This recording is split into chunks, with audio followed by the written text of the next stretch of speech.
So it is 2:02, and we're super excited here on the East Coast, but across the nation here, to welcome our presenters here to the webinar for the U.S. Deprescribing Research Network. Today, we're super excited to have a presentation by the NCQA about a novel deprescribing quality metric for health plans, the deprescribing of benzodiazepines in older adults. This webinar is sponsored by the U.S. Deprescribing Research Network with funding from the National Institute on Aging. My name is Jennifer Chia, and I am the co-lead of the Investigator Development Core for the network with my colleague, Dr. Ken Bookvar. Before we get started, I just want to cover a few housekeeping and technical issues. Due to the number of registrants for today's webinar, we have placed all of the lines on mute to reduce audio feedback. So unless you're logged in as a host or a panelist, your line is muted. However, we do welcome and encourage your participation using the Q&A feature of the Zoom webinar software. When you would like to interact with the presenter, click the Q&A bubble icon on the bottom of the toolbar and type your questions in the box. If you would like your question to be anonymous, you can check on the anonymous box and we won't know who you are. Host will acknowledge your questions during the final 15 to 20 minutes of the webinar. And after the webinar, you're going to receive an email with a short evaluation. In the unlikely event that you have any technical or logistical questions, we ask that you submit those using the chat box and select one of the co-hosts, either Jonathan Norton or Gabby Schiller, and chat privately. Please make sure that you are identified either by your name or participant ID so that our webinar hosts are able to troubleshoot with you.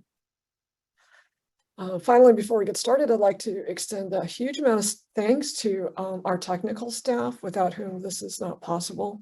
This includes Gabby Scheller at Mount Sinai and Jonathan Norton at Johns Hopkins, as well as Raha Shafrudi and Haley Schiff at UCSF.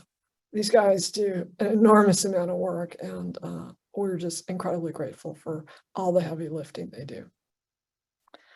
So let me transition to introducing today's speakers. It's my great pleasure to introduce to you Timothy Anderson.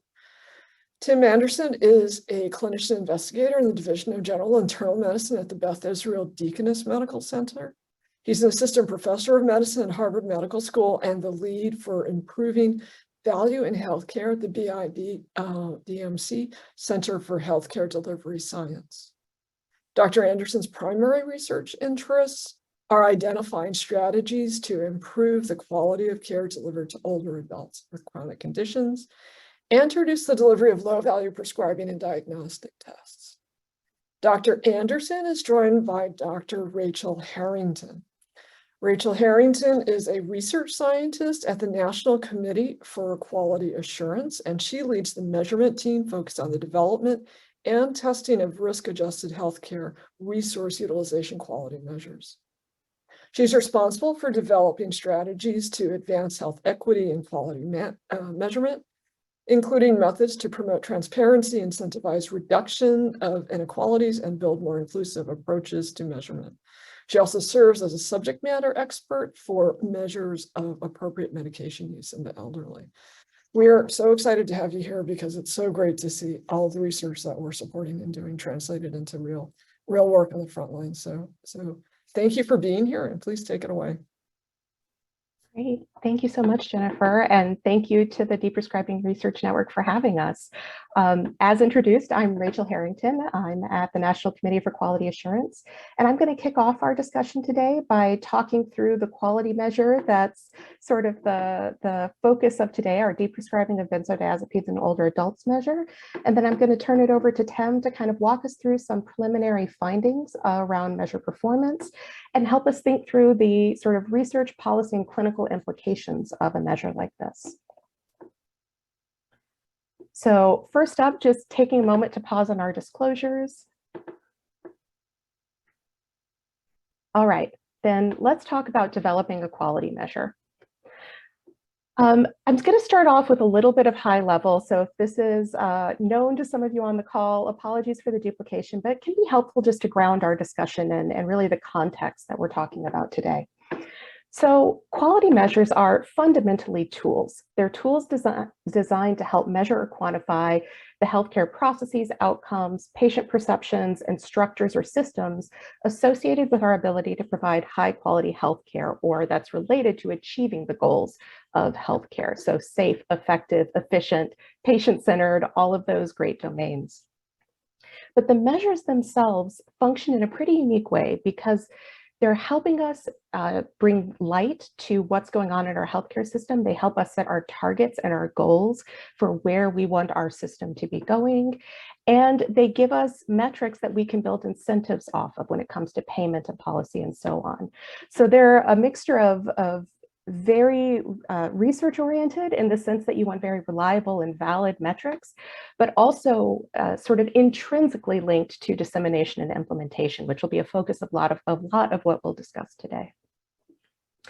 A little bit about the context for this quality measure, the deprescribing of benzodiazepines in older adults. It's a HEDIS measure. HEDIS is the Healthcare Effectiveness Data and Information Set. This is a portfolio of health plan level quality measures that NCQA manages. And HEDIS measures are broadly used. Over 200 million members in the United States. A little bit over 60% of the population are enrolled in health plans that report HEDIS results. And this is across product lines, commercial, Medicare, Medicaid. Although when we're talking older adults, we're generally talking a Medicare Advantage population. And HEDIS covers a lot of topics. We have, as of about a year ago, 93 measures across a number of domains, effectiveness, experience, utilization, and so on. And they're broadly used in programs, in accountable care models, quality payment programs, rating systems, and so on.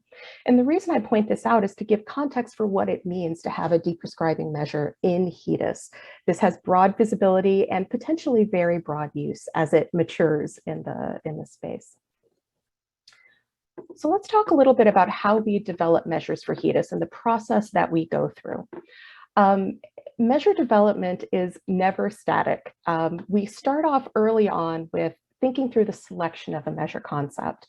What are the gaps in quality? Where is the evidence supporting a need for quality improvement and support an appropriate measurement to achieve that quality improvement?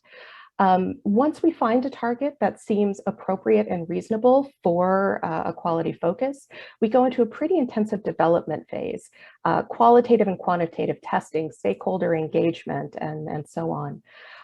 Part of that includes a public comment period, making sure we're getting feedback from as broad a range of voices as possible so that this work is informed by on-the-ground, real-world considerations. And then once a measure is sort of vetted and approved and entered into HEDIS, we're not quite done yet. It's held in what we call a first-year status for at least a year. That means the data is not publicly reported. We take it, we do additional reliability and validity evaluations when the data comes in, and make sure that it's performing the way that we anticipate, that it has the measurement properties and characteristics that build confidence in using it to measure our healthcare system and the performance in our system. Then we go into a public reporting process where the results are available publicly. They can be used for benchmarking, quality contracting, and so on. And then after that, you kind of think, oh, it's done. It's out there in the wild. It's being used. But in fact, that's not the case. Measures frequently undergo evaluation and reevaluation as they're out there in use to make sure we're staying up to date on the latest evidence and the best practices that are out there from a guidelines perspective or otherwise. And then finally, years down the road, if we feel that the quality priorities have changed or the measure has done all that it can do, there's also the option for retirement of a quality measure. So, and as I note on the slide, throughout this process, there is continuous stakeholder engagement. Sometimes it's one-off engagements with particular groups or researchers or clinical groups. Sometimes it's advisory panels that we bring together to help us think through topics. Sometimes it's a public comment, these very broad engagements. But it is really a critical part of how we develop measures.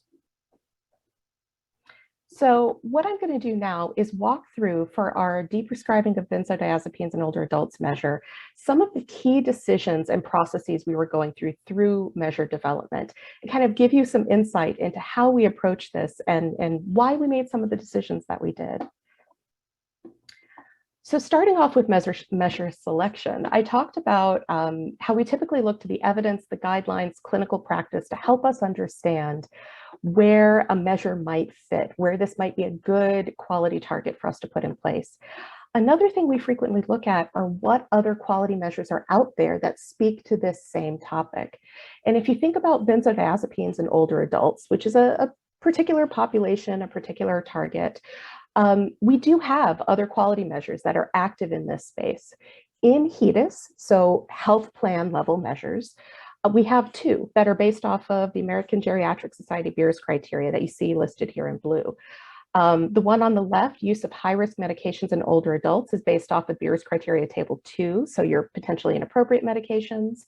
And benzodiazepines were added to this measure about 2 years ago in HEDIS. So the measure had been very long-standing, it had been around for years, but benzos were a relatively new addition as we were feeling out what we felt we could measure with accuracy and validity and so on. This measure is framed as lower rates are better. So health plans are assessed on how many of these members are on inappropriate medications. And the more members who are on inappropriate medications, the worse they perform, the fewer, the better they perform. The second measure that was already in HEDIS was another Beers criteria derived measure looking at drug disease and drug-drug interactions based off of Beers table 3. And that includes benzos in the context of the history of falls and dementia. So those sort of clinical interactions in place. And again, lower rates are better. The other important measurement topic that we need to take into consideration here are the measures around concurrent opioid and benzodiazepine use. We know that's been a really big policy focus, particularly coming from the CDC and some of the work there. And there are, for example, Part D measures or other pharmacy space measures, maybe not in HEDIS, but used broadly in the field that are looking at opioid benzo sort of concomitant use. And again, lower rates are better. These are all outcomes that we are looking to avoid and disincentivize.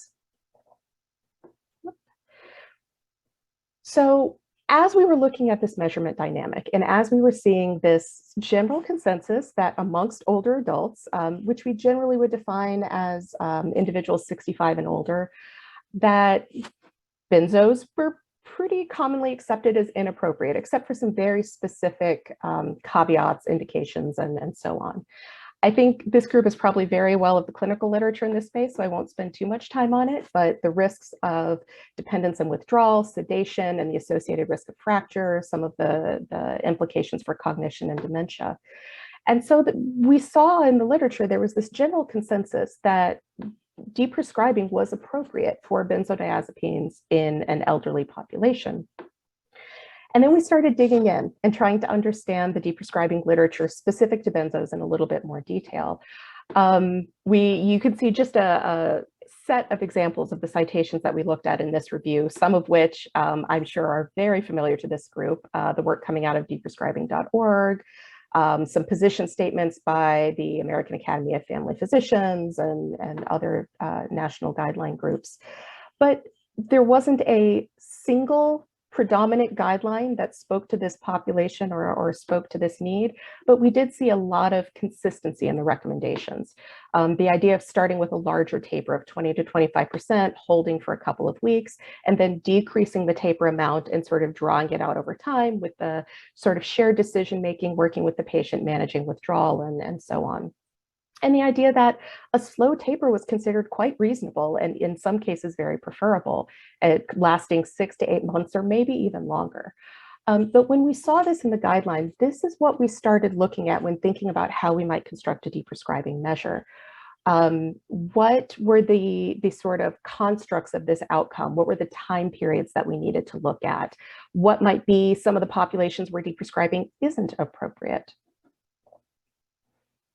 And throughout, when we started thinking about the concept selection, we also reached out to stakeholders in this space, individuals in the policy and accountability space, geriatrics, pharmacy, coding and technical experts who could help us navigate some of the sort of formulary design, payment, coding, reimbursement, and then patient advocates as well, because we know that this has implications for how patients experience their care and some of the trade-offs that they're having to make in decision making.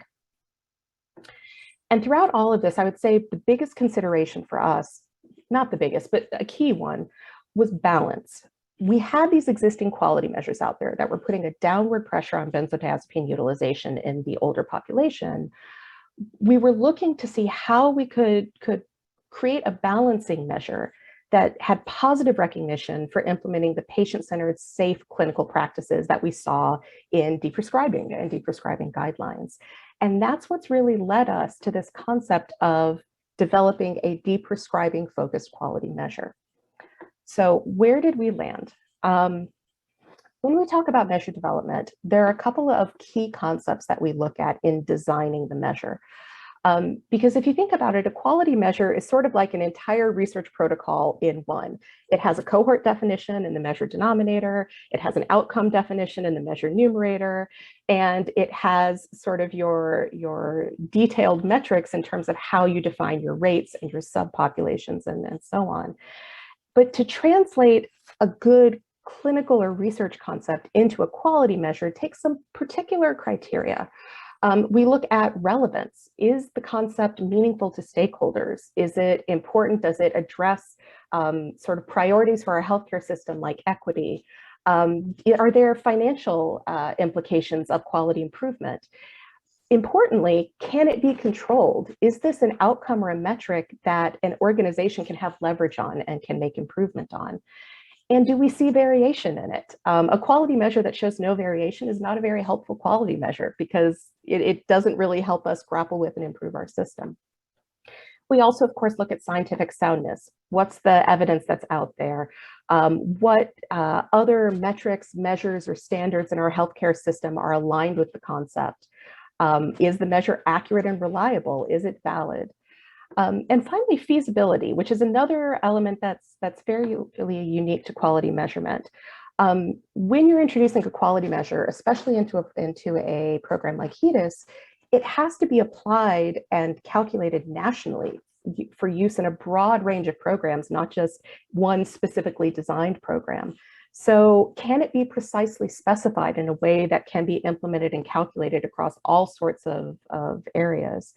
Is the data that's needed to calculate the measure consistently available to organizations? Is the cost of data collection reasonable? Sometimes, you could need a data point, but it requires primary data collection that's really not feasible on a large scale. And is it auditable? Can we look at it, look at the sources of the data, the processes for the calculation, and make sure it's being consistently put together? In terms of how we grapple with all of these characteristics, the relevance, the feasibility, the scientific soundness, we do what we call measure testing. It's functionally little mini research studies that are very purposed and very directed towards evaluating the quality measure construct.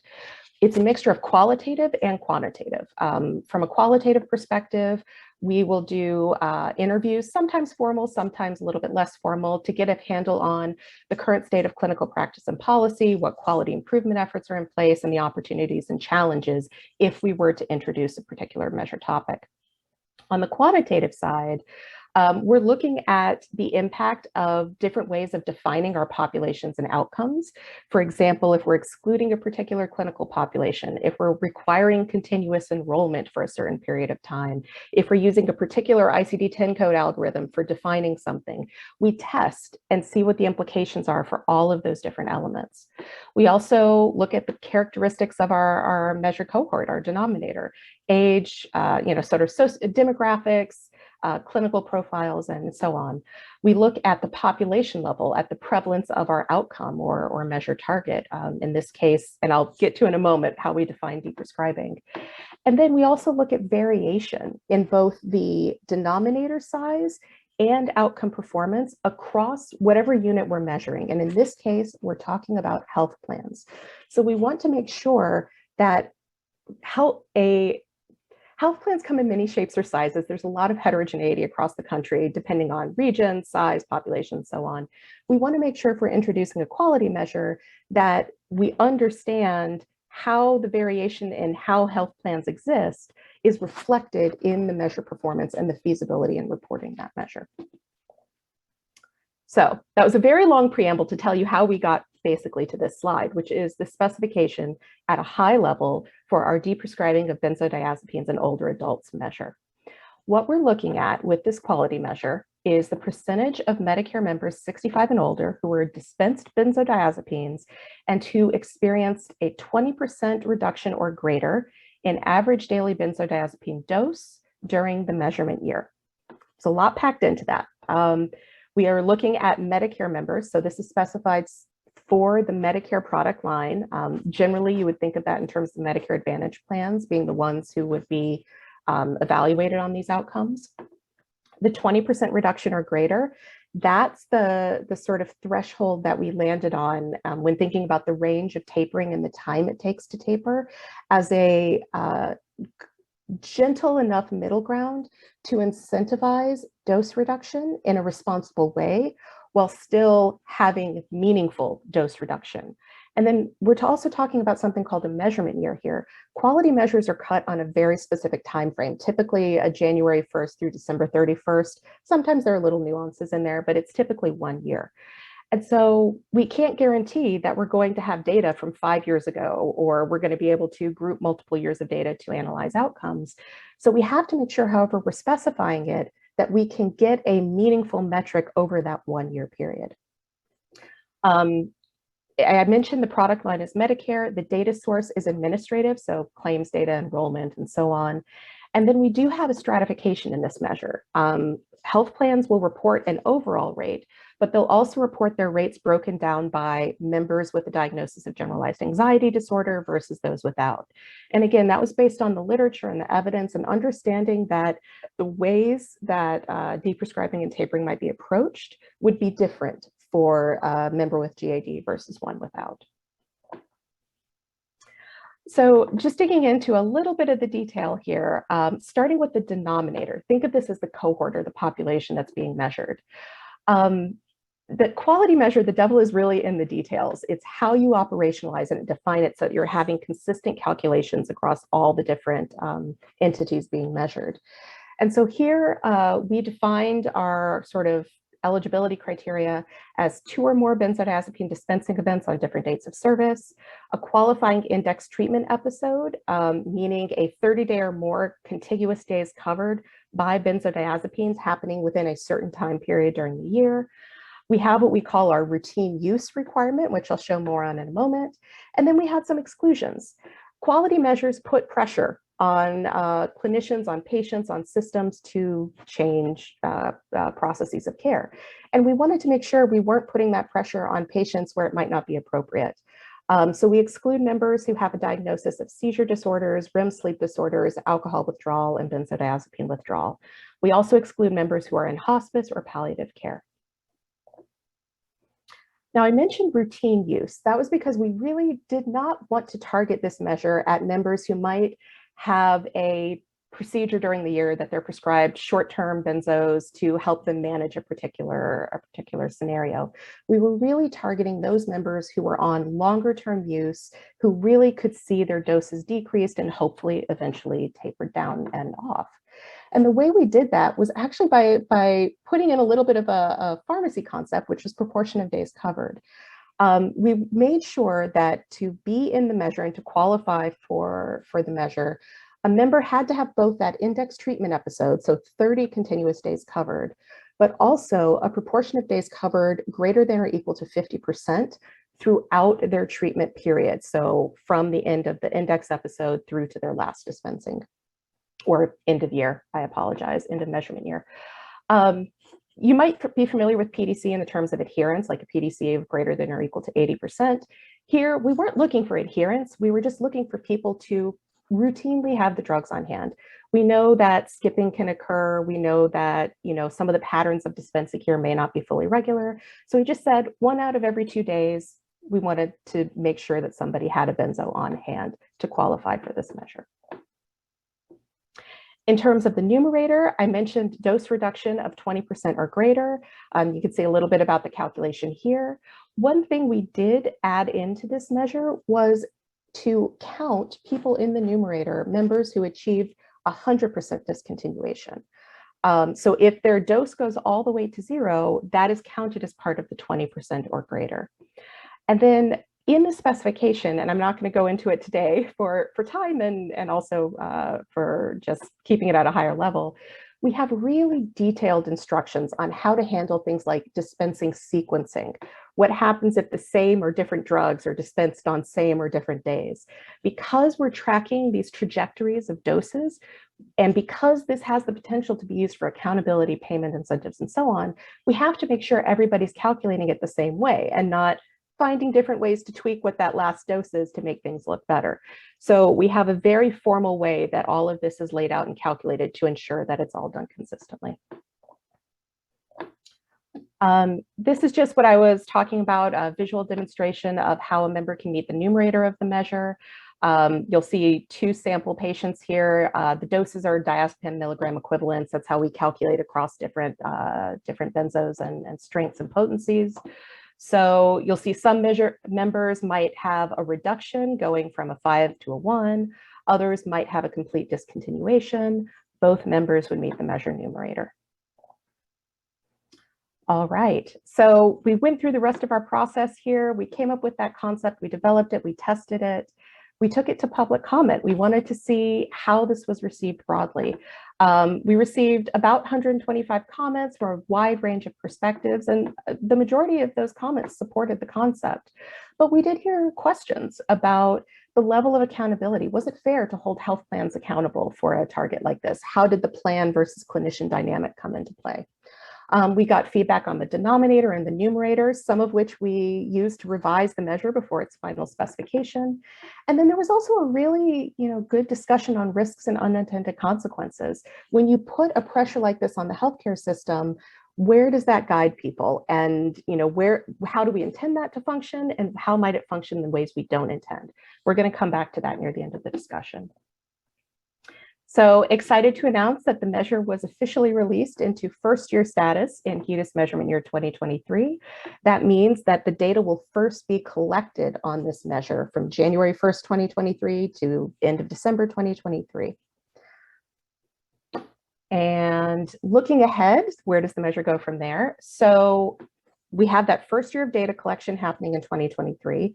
The data will be reported by health plans to NCQA early summer of 2024, at which point we'll do that analysis I mentioned, that first year analysis, to make sure that it's working in the real world the same way that we expected it to work from our testing and development. Assuming all goes well, we'll make a decision in the summer of 2024 if the measure will move to public reporting.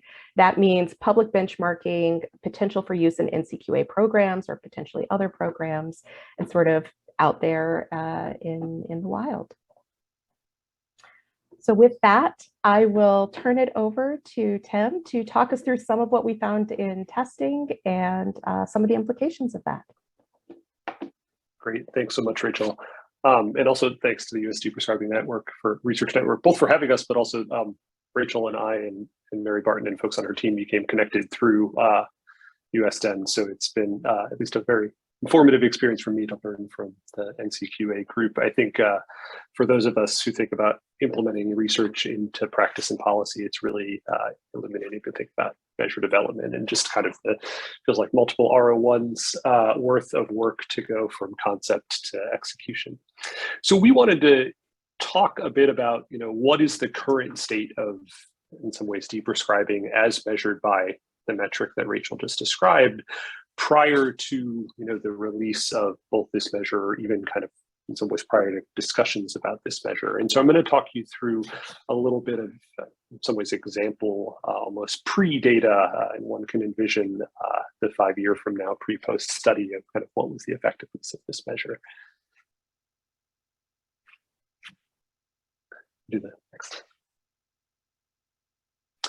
So what we're going to talk through is essentially functionally a claims retrospective cohort data study done with NCQA as part of their testing. So this is using Optum Labs Data Warehouse de-identified administrative claims focused on Medicare Advantage enrollees. And so this includes pharmacy claims, enrollment claims for folks who've done large claim studies. I think something that will be familiar. And the population, I mean, I don't really need to go through these because they are the measure population that Rachel has defined for us. So the focus here is really on looking at the cohort of people who are going to be included in this measure. So Medicare beneficiaries with continuous routine benzodiazepine use who don't meet the various exclusion criteria that Rachel highlighted before. And again, the outcome is going to be the kind of focused outcome of 20% dose reduction in benzodiazepine use or complete discontinuation of benzos. Rachel kind of talked through already how that outcome is calculated from the index treatment episode or the initial fill during a measured year. I will note that patients who fully discontinue, Rachel described, kind of are counted into this measure.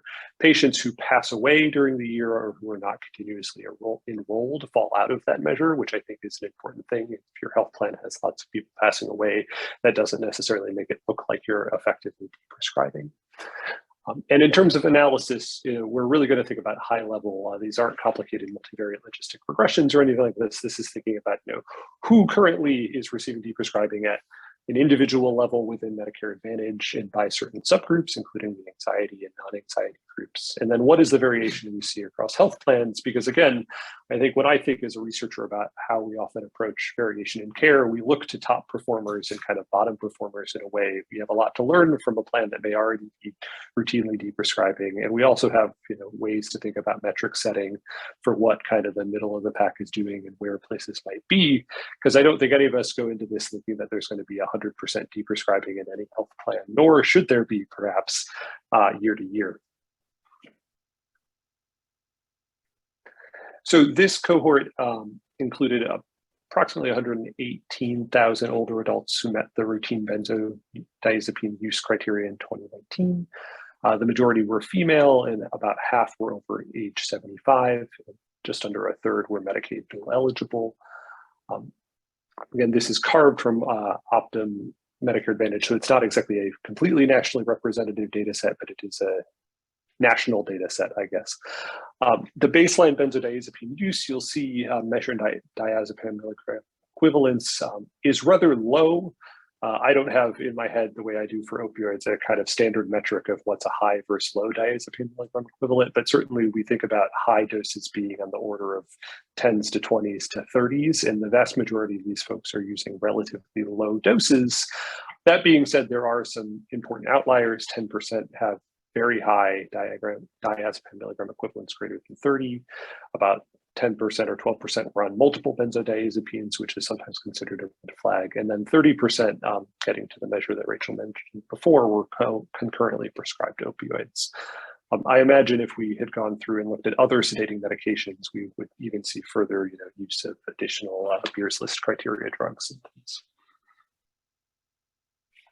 So, the punchline is that at baseline, we see that about 21% of patients experienced some sort of deprescribing in 2019. So from this initial cohort, just about 1/5 had some amount of a dose reduction. And actually the majority of that was complete discontinuation, which is, for me, with my research hat on, was somewhat surprising. So 8% in total had a dose reduction between 20% and something less than full, and 13% fully discontinued benzodiazepines at the end of the measurement year. So thinking about subgroups a little bit, so this table is showing you in the first column simply the N's in each subgroup, and then in the second column is the N and then the percentage that were deprescribed. I think about subgroups both in terms of asking questions around equity, but also in terms of asking questions around appropriateness potentially. So the base is about 21% of people being deprescribed, and that's consistent by gender. We see higher rates of deprescribing amongst older adults. So folks who are 85 plus, it was up to 27%, and similar rates in younger age groups. And perhaps most surprisingly, we see quite a bit of variation by reason for Medicare eligibility. Again, for folks who aren't as familiar with Medicare or anyone who's coming in from the non-US. So Medicare is an entitlement program for anyone who's 65 or above, so you can age into Medicare, but you can also obtain Medicare for other reasons, the most common of which is different sorts of disability. In addition to that, people can be eligible for a different government program called Medicaid, which is traditionally for folks with limited income. And so when we talk about dual eligibility, those are folks who are eligible for Medicare, but typically due to low income are also eligible for Medicaid. So here we're thinking about folks who, for example, may face a greater amount of poverty or limited income. And one of the things we see is a higher rate of deprescribing amongst aged patients who are dual eligible compared to those that were not dual eligible, with 24% of dual eligibles experience deprescribing as opposed to 16% of non-duals. And a bit of lower rates amongst the disabled Medicare eligibility population. I don't know what to make of the other unknown group, which we do see higher, but it's limitations of some of our data, I think. And then somewhat surprisingly to me, I think, is that we saw very similar rates of deprescribing amongst patients with generalized anxiety and those without. Prior research suggests that the majority of people who are on chronic benzodiazepines who do not have generalized anxiety are for sleep. And in some ways, I think often this is the bigger target of some deprescribing studies, at least more recently, because people feel like it's perhaps lower hanging fruit to address this, but we actually see very similar rates, at least in this baseline group. So now I want to step to plan level questions. And I think when we get into the kind of more discussion piece, we can talk a little bit about what focusing a measure on plans can mean in terms of implications for clinical practice. So in this case, within this cohort of about 118,000 patients, we were able to look at folks within Medicare Advantage plan units, kind of within the Optum database. And so 53 plan units were able to be examined. Series of very small plans we excluded just because the sample size was too small. And you can see these are, medium-sized plans. These aren't necessarily the health plans that are enrolling tens of millions of members, but these are overall membership in the tens of thousands. And most plans had members who were eligible for the benzodiazepine metric in the hundreds. So the median was 350 and the interquartile range from about 140 to up to 2,000. Only a small number of members within plans were excluded for some of those kind of appropriate use of benzodiazepine conditions that Rachel mentioned. So things like sleep disorder or alcohol withdrawal or being in hospice. And we do see a fair amount of variability in plan performance. So the average performance rate, or in other words, the percent of eligible members within the plan who had deprescribing of benzodiazepines observed, was about 24%. And this ranged from as low as 11% to as high as 41%. And you can kind of see this graphically here, that there's, a fairly smooth continuity with a couple outliers on each end. But we certainly see, if you even just take kind of the interquartile ranges, a substantial difference between kind of the plans in the bottom quartile being more in the 17 or 18%, and in the upper quartile being closer to 30%. We are not seeing plans that are, deprescribing 90% of their members, which would probably be either a red flag for our data process or perhaps for what that plan is focused on if we saw such rapid deprescribing rates. And so that provides a little bit of a landscape that I think is helpful to think about, because in many ways, we don't always have a sense of what the grounding of current practice is. We talk a lot about deprescribing. I think in the research community is something that's probably underdone, but we don't always really have, I think, a benchmark for, we have a benchmark for how many people are on different medicines, but for kind of what's going on in modern clinical practice. And so with that, we want to kind of raise some implications, partly as, I think, hopefully inspiration for future research projects that folks on this call might think about.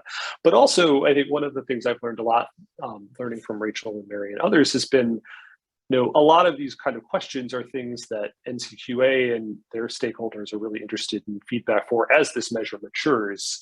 And so really thinking about the measurement not necessarily being static if we're seeing particularly, positive or concerning signs about kind of what happens with measuring different OS. And being the research network, we can start with thinking about, what are some of these implications for deprescribing research? So obviously, having whether it's a carrot or a stick, a policy or financial incentive for deprescribing opens a lot of questions around, measuring how effective is this? Is this something that both truly leads to greater deprescribing, but not only that, is it something that leads to the sort of deprescribing that we would find to be ideal? And one of the things I think we need to acknowledge when it comes to using the word deprescribing in this space is that this measure really is measuring discontinuation or dose reduction of medications. It is not measuring are deprescribing conversations occurring, which I think is an important but somewhat separate upstream piece, right? I often will think about having a deprescribing conversation about risks and benefits is very important, but deprescribing may not be for all patients. And for many reasons, that's not something that can necessarily be captured in a quality metric, but it is an important thing to think about in terms of how much the actual measure aligns with kind of whether we're also seeing an uptake in deprescribing conversations or if we're still having missed opportunities there. One thing we didn't talk much about yet is that as measures go year by year, this is a somewhat unique measure in that each plan faces its performance from the base denominator of patients on benzodiazepines. So if your plan is really successful and 20% of your members stop using benzodiazepines, well, then the next year you kind of start from scratch. Now you have the smaller number and we're still kind of setting a performance metric that says we're trying to get 20% of folks or to have a dose reduction amongst your members. And so I think that's an important thing in part for researchers to think about is what you see in the first year of a measure release may be quite different for plans that are really focused on this a few years down the line, as kind of the folks most interested in deprescribing are deprescribed, kind of what happens with plans when you get to other patient groups that may not be the first kind of first group to be interested. There's a lot of questions with quality measurement around unanticipated effects. And I'm curious, of course, to hear what folks on this webinar would think about that. The ones that come to mind for me, one is certainly this question always of, gaming the system, or are clinics or plans kind of encouraging coding that would make it easier to meet measure development. This is something I think in the aging community are aware of when it comes to antipsychotic use for older adults. We see this rise in schizophrenia coding that may not really reflect valid truth, particularly in nursing homes. The thing I've seen myself clinically and think a lot about in this space is, people may get off benzodiazepines, but switch to alternative medications that may or may not be safer. I mean, I've had my own patients who I've worked on deprescribing end up taking lots of over-the-counter Benadryl, and that becomes, I think, an important unanticipated consequence that we want to think about with Z drugs or other medications that may still be high risk in older adults. And of course, I think there's been work, including from US investigators, that patients respond to deprescribing differently depending on the rationale for deprescribing. And I think there's an open question on how patients are going to respond if a physician is focused on deprescribing because of quality measurement as opposed to other focuses. And this may be something that patient response is really going to be important. Of course, I think from a research community standpoint, thinking about ways to encourage NCQA or others to think about other deprescribing metrics, particularly if this is successful, is one of our roles, is advocating for these sorts of things.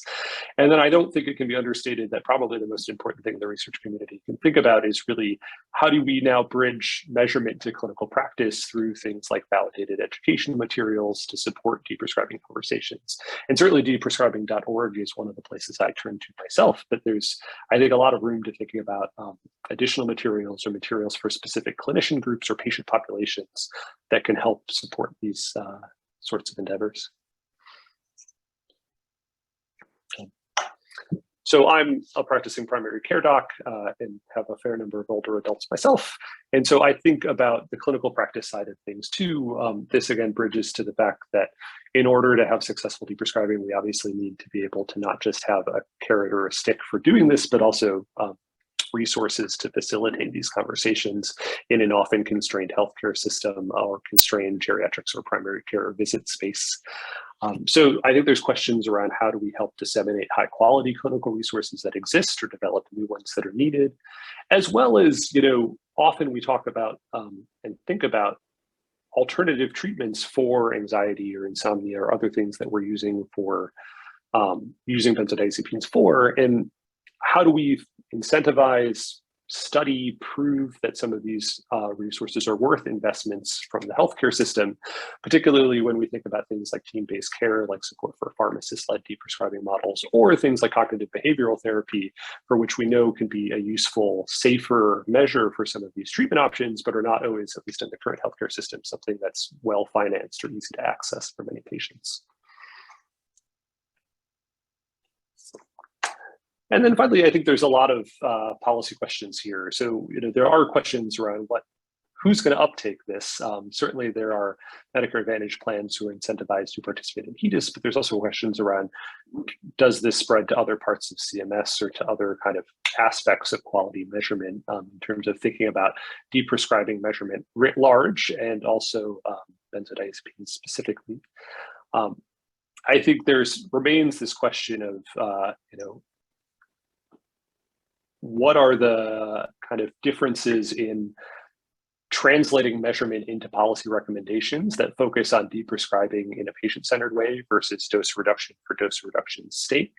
And I mean, I think Rachel's presentation about the thoughtfulness of NCQA in terms of stakeholder feedback on how to set the right dose reduction that kind of threads that middle ground is important, but it's going to be important to watch plans and see if plans really follow those same sets of recommendations, or if we see what has sometimes been cautioned with opioid tapering, this push towards it's easier to just stop things altogether, which could again lead back to unanticipated consequences. I often think about this question of we as clinicians and as researchers think a lot about inside the office visit. So what's happening between the doctor and the clinician. We often will also talk about the finances of those things and how they constrain or incentivize things, but we don't always think about where is the health plan's role. And this is one area where, I think there's an open area for policy research to think about what are plans doing to incentivize meeting measures. So how do plans communicate with clinicians or directly with patients? And what are effective roles for plans that are, on one hand, a plan could be very much something that helps invest in deprescribing, or on the other hand, it could be something that more provides a sort of mantra of this needs to be done, and clinicians and clinics figure out how to do it. And you may see differential success based on what health plan itself focuses on in terms of investment for measurement, for meeting measures. And this is all, I think, an area for, detailed research when it comes to policy-focused analyses.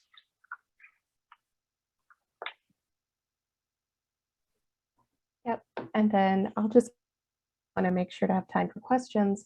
When we think about quality measures from a policy and program perspective and how they are used or how they can be used, I think we typically think about it in terms of the left-hand side of this slide, the payment incentives, penalties, the programs, things like STARS or Medicaid managed care, your hospital readmissions reduction programs, things like that.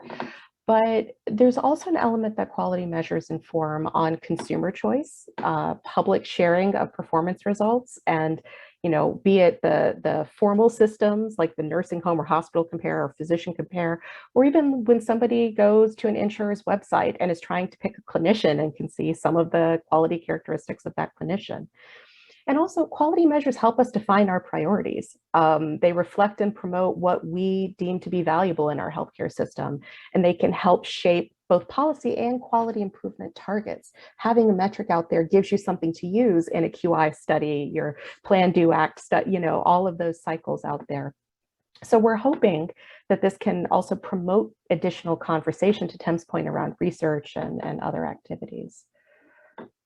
And then I just want to end with, and I think I've already said this a couple of times, so you can take away how central it is to how we think about this, that quality measurement is all about striking a balance. There are opportunities and challenges, incentives and risks, all sort of put into this, trading off the feasibility with the unintended consequences, with the outcomes that we're trying to promote.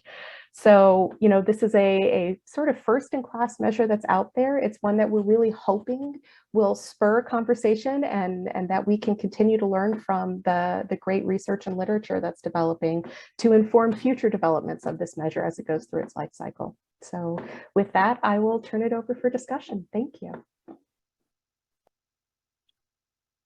Great, thank you, Dr. Harrington and Dr. Anderson. Just really thoughtful, really great to get that window into the process of developing and implementing these measures. And I think it's really important to note, as you said, Dr. Harrington, that this is a first in class, right? So interested to hear how this continues to move through the process and what the likelihood is that it gets through to the final stage. I do want folks to take this time to type your questions into the Q&A. We have a few coming in, and if you click on chat to type your question, that's fine too.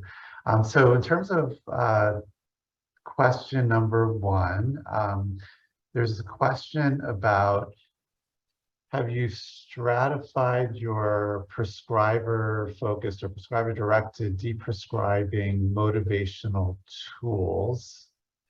So somebody who's looking for the most effective strategies in terms of prescriber behavioral change.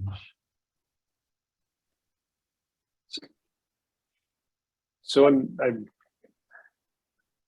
not sure I have an exact answer in terms of, I don't think there's been motivational tools directly linked to this measure. I will say that when I think of where I often point clinicians towards, one of the first places is the deprescribing.org group from Briere, where there's truly validated both patient-focused tools as well as clinician-focused deprescribing algorithms around benzodiazepines.